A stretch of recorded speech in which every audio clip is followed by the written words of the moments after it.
লোকসভায় অপারেশন সিঁদুর নিয়ে আলোচনায় থারুর অংশগ্রহণ করেন। কংগ্রেসের অভ্যন্তরীণ সূত্রে খবর, গৌরব গগৈ ফোন করে জানতে চাইলে থারুর নাকি সেই প্রস্তাবে না বলে দেন। এমনকি বিদেশ সফরে থাকা দলের আরেক সদস্য মনীষ তিওয়ারিও আলোচনায় অংশ নেননি। মঙ্গলবার মোদি লোকসভায় আলোচনায় অংশ নিয়ে নাম না করে বলেন, কংগ্রেসে এমন বহু নেতা আছেন যাদের বক্তব্য রাখার সুযোগই দেওয়া হয়নি। মোদি যে পরোক্ষভাবে থারুরকে ইঙ্গিত করেছেন তা স্পষ্ট। এমনকি মোদির ভাষণ শেষে সংসদ চত্বরে থারুরকে এই বিষয়ে কিছু বলতে অনুরোধ করা হলেও তিনি সাংবাদিকদের এড়িয়ে যান। বিভিন্ন কারণে কংগ্রেসের অস্বস্তির কারণ হয়ে উঠেছে সংসদ শশী থারুর।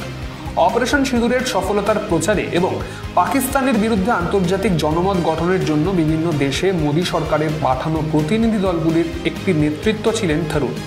সেই সময় তিনি প্রকাশ্যে প্রধানমন্ত্রীর ভূয়সী প্রশংসা করেন, যা কংগ্রেসের একাংশ ভালোভাবে নেয়নি বলে রাজনৈতিক মহলের অভিমত।